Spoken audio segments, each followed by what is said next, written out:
I think the last time we did an interview, you were sitting in our relatively new stand at Kings Meadow. It was a sad day for us. I could see, though, the real kind of glint in your eye, and I can understand it now that you were really excited to be going back home to Cork City.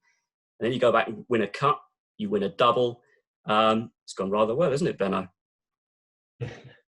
Yeah, look, as I said at the time, the fixture list in Ireland suited me a bit more. You know, there was like less games, less of a congestion of games, and I just felt at that stage in my career that I needed to be, because it's only every Friday the games come along, because 10 in the league, so you're playing less frequency of games. So I just felt at that stage, the 46 games and the cups and all that you would be going through in the football league was just catching up with me. And you don't want to be around a squad where you don't feel like you're fully contributing to your maximum, because that's unfair on your teammates and unfair on the staff that are putting so much time into you. So at that time, it was just kind of like the right time to go, the right age, the right stage. And I always said from day one that I wanted to do was come home and finish here.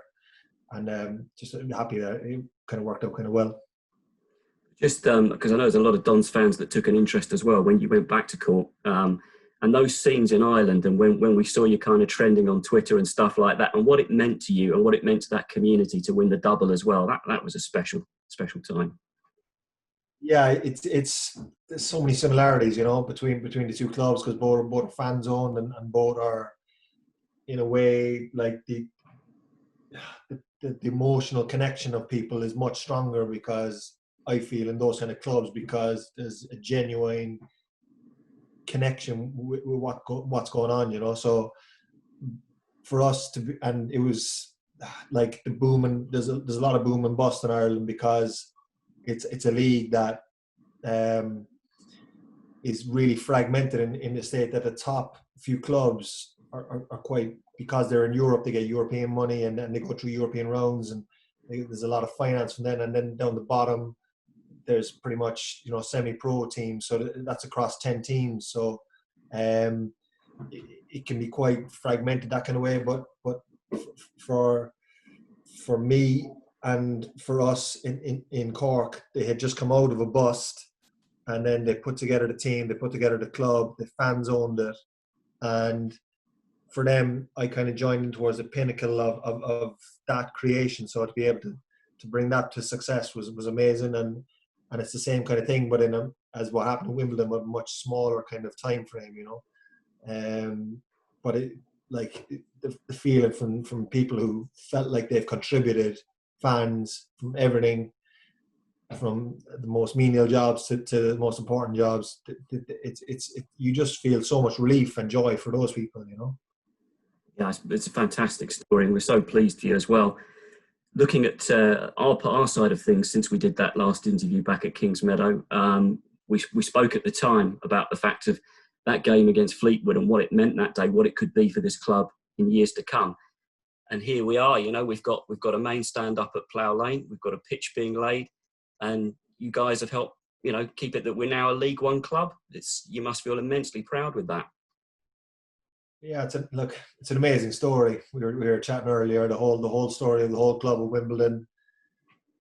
Like I said, it's probably a Netflix documentary waiting to happen. Like it's something that's so unique and so powerful, and to have a tiny chapter in that, a tiny page in that, hopefully, is something that I'm immensely proud of. Like, I still now would be in contact with some of the players who I met at Wimbledon. Like, yeah, I'd keep an eye on me and Reece Weston, Andy Frampton, Gaz Alex, you know, Harry Pell, all those lads, Meadsy, you know, you'd still check in and see where they're going and what are they doing. And that's football, you know. Even Sammy Moore and Jack Mitson, I was in contact with them regarding, because I kind of moved into the staff side with Cork City. So, you know, we were looking at players that we would have around the leagues in the UK that we would hope to come over here maybe, and we just ask people's opinions. And it's still such a strong group, and it's still such a close group, and that just says it all, really. You know, after all this time, you can still, you know, message any of them, and then message you back straight away, you know. It's really good to hear. It's a real strong bond you've still got there between you. But just as we were talking as well about the fact of where things are now in Ireland, obviously we've been, we're well aware of things, how we are in England at the moment, but for yourselves out there in Ireland, what's the situation? Because it's been a rather long layoff for you as well, yeah? Yeah, we're probably into, I think this is week 11 maybe, in terms of, like, it was a Thursday, we were planning for the game on a Friday. It would have been our 7th game in the league, because we just kind of started our league because it's summer football here. And it just kind of shut down. It just basically shut down. And at the time, everyone was saying, look, it'll be shut down for maybe 4 or 5 weeks, and then it'll be back up. So initially our plan was to get back in training end of May, which is, a few days' time now. It was initially supposed to be for that. That plan then got scrapped, and then it got pushed back again to June 29th, which is when we're supposed to report back in now for training. Again, it's kind of wait and see. Everyone's kind of working in the dark a bit. The big hurdle for us and our league here is the European rounds, which start in July for the Europa League and that kind of stuff. So it's the early qualifying rounds, but they'd be a big stakeholder, if you know what I mean, in terms of our league, and that'll be the crux for me, because if obviously the teams who are in Europe have to go back to train for Europe, well then the rest of the league will go back. But if those teams and UEFA and the FAI come to some agreement that they're not going to play those rounds in July, I think that could be detrimental for our season this year. I think they might maybe pull the whole season, This is only my own personal point of view, obviously, looking at it from the outside, But that's kind of the way it looks. And for me, I'm just thinking about July and people traveling around Europe. Like last year, we went Luxembourg. We've been Latvia, Lithuania, these kind of places, Estonia the year before. So you travel around, and that for me is kind of like all well and good about your own country starting up again, but in terms of when you're connecting different European countries, like it's a major step forward in such a short time frame. So I have reservations, but look, everybody wants football back. That's not even in question. But you can't at any health cost. Like it's been well documented. It's been well documented across the UK how people feel about this. So I'm not adding anything new to that. But like you just can't, and anyone's at risk of health, and everyone understands that. So it's just wait and see, really. Yeah, it's difficult times at the moment for everyone, and we can see that over in Ireland as well. But from a positive aspect, you've still got that link with Wimbledon. You were talking about players and perhaps that link with England, and you've had that one with us. You've had young Kyron Stabana over there with you, and possibly once things return to some kind of normality, would that be good to keep that link with Wimbledon? Yeah, without a shadow of a doubt. I spoke to Robbo. I got on the phone with Robbo, and we spoke about Kyron coming over, and we spoke about one or two other players as well. And he was more than happy to facilitate it. And I think once it like, I obviously can't speak for Kyron, but I know that the players are always pleasantly kind of surprised with how professional it is and kind of standard. And we probably had a hard start because we played two of the best teams in the first, I think it was in the first 4 games, and I think that was a bit of an eye opener for. There was 4 lads came on loan. Deshaun came from QPR, Joe Redmond came from Birmingham, and Joseph came from Arsenal. So there was 4, and Kyron came from Wimbledon. So there was 4 players came over loan, and I think they were all kind of pleasantly surprised at standard of those games. But I spoke to Robbo, and it was something that I wanted to do consciously because I understood the players that would be in Wimbledon, and I understood the culture that they're coming from and the place that they're coming from. So there's never going to be a question mark over their personality. There's never going to be a question mark over their work ethic. There's never going to be a question mark, over them as a person, as a whole, So absolutely, if it's an avenue that works for Wimbledon, if it's an avenue that works for Cork City, it's something that we definitely like to pursue forward, because it's an opportunity for guys. Like, the plan for Kyron was that he'd come, he'd play, and he would go back to the UK then. I think it was June I think it was just after our break. I think June 19th he was due to go back, which is the perfect time then for him to go running into pre-season, if you know what I mean, in July. So he would have played games right up to June 19th, taken a week off, and then be absolutely ready to go, hit the ground in pre-season, which would give him a good chance at whatever. I think, I'm not sure about his contract situation, but it would give him a good chance in a pre-season in a club, you know. So I think that kind of gateway or that pathway for players is something that's quite sensible. Like, if you can play and be in a team and play right up to the very day before you go over to pre-season, it can only work well. And I've seen that with Irish players here who've left here and gone, like Kevin Doyle, these kind of players have left playing on a Friday, gone to pre-season on a Monday. The following weekend is the first pre-season game. They're hitting a hat trick or they're hitting, 2 or 3 goals, and so they're off and running then on day one, So it kind of works really well that way. But listen, when we've got Danny Bullman still playing and putting on the boots here in England, you're still a relative youngster out there. You're still registered as a player, but your mind's starting to turn more to coaching now, as you say, yeah? Yeah. Do you know what? I often think of Danny Bullman when I'm running around and doing laps and trying to keep up with lads. And how is he doing this? Like, and he's a centre midfielder, and I'm just thinking, oh man, but like, yeah, he does. He inspires me a little bit to keep going, And I'm still registered as a player. I played one game this year. It was like a cup game.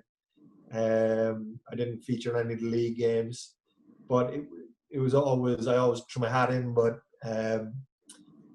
it was more of a case of the manager is really starting to change the team because he's new in. It was the start of the season, and he just said, "Look, I want you as a player, but I want you as a coach as well." So I was more than happy to do both roles, just to be able to contribute to the team and the group in whatever shape or form. But I still, I'm still doing the running, I'm still doing the drills. I still want to see if I can play. But we'll have to see what'll happen. This is probably the longest time I've ever had out of football ever. It's mad. Like, it'll probably come up on maybe 4 months, maybe by the time we're back. So that might change things. But I will have to wait and see. Your manager and your assistant manager at Wimbledon, when you were there, Neil Ardley, Neil Cox, of course, you must have been so pleased for them when they got us into League One. But you've taken a lot from them into your coaching now? Yeah, 100%. 100%. That, like, you always think back and you always think about the things that meant a lot to you when you were a player, that coaches, managers did. And same with Bass, same with Jason Moriarty, same with Dougie, they're Stuart Douglas, like, they're all, I looked at bits that they all had that I felt were their strengths, and I just tried to emulate that. Like with Coxie, like Neil Cox, like I remember I'd say it was the first couple of games, and I had to stay up north after one of the games. I was staying up there because I was doing a university course up in Staffordshire, and I had to stay over.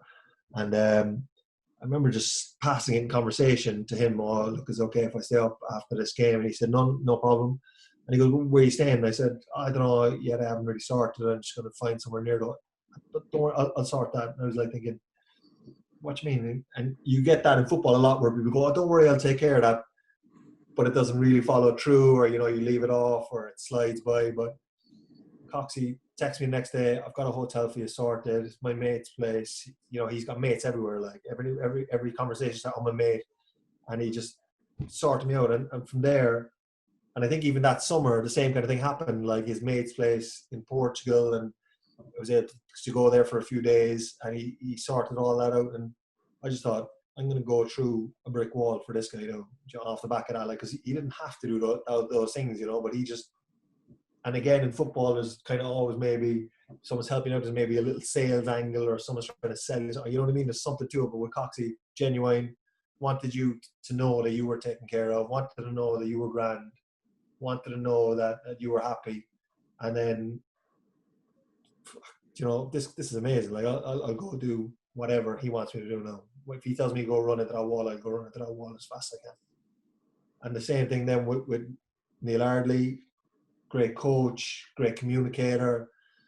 I look through your Twitter, quite frequently, and I see, players from that time always saying, it's in the script, or the script is always mentioned, and these kind of words, and that was Neil Ardley. He just took away the thoughts or the anxiety or the pressure, and he just said, look, it's out there, it's in the script, we're creating this.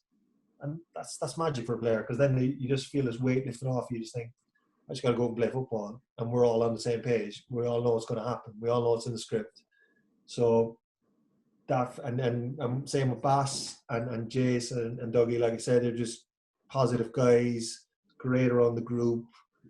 Bass is an encyclopedia.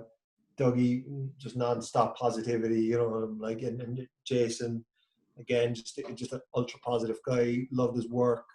And look at it as a group and as a staff, you just felt like everybody was genuinely in it together, which was amazing. Yeah, it's brilliant. It's got great memories, and a great influence as well. But for yourself as well, I mean, we've spoken about the coaching side of things. I mean, you've got your fingers in many pies. You've done many things. You've covered all the bases basically.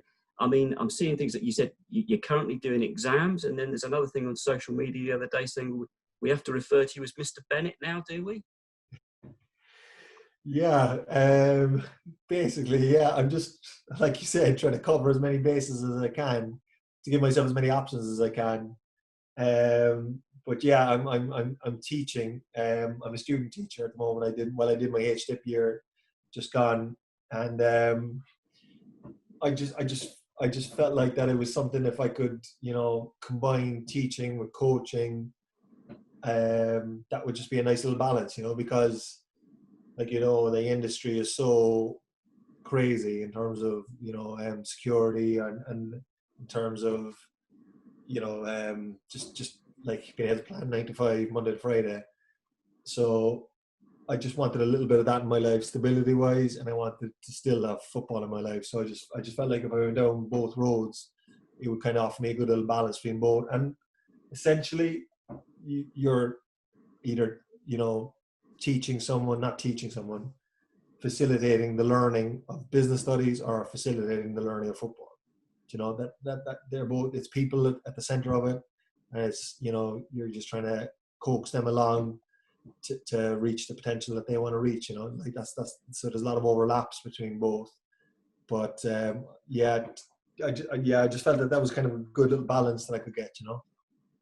Well, just to say as well, I mean, since Benno, there's still been the Irish influence in Wimbledon as well. I spoke to you at the time, I think, when we had Dylan Connolly come over from Dundalk. He's just come back from Bradford, and he can be a real threat on his day. Shane McLaughlin as well. He covers so much ground for Wimbledon. But are you hopeful for the future of Irish football, of the structure of it once things return? I mean, is the coaching and everything good? Yeah, I think so. I think we were making good strides in the country. Like it's a, like, anybody who comes over to watch games, I always tell them, try and watch the European games, because that's a true benchmark of where our league is. It's a country that's very GA dominated, so that'll be the first sport, rugby second. So football is in there, but like, we just recently introduced the national academies. So each club is an academy structure now, and so they're starting to get those in place, where the National League teams are playing each other now, underage. So that's an incredible step forward. The national underage teams in Ireland are slowly making progress, and steady progress. Dylan Connolly's old manager has just taken over as the Irish senior manager, Stephen Kenny. So that was a huge kind of, I suppose, patting the back for our national league here, to show that we can create homegrown coaches, homegrown managers.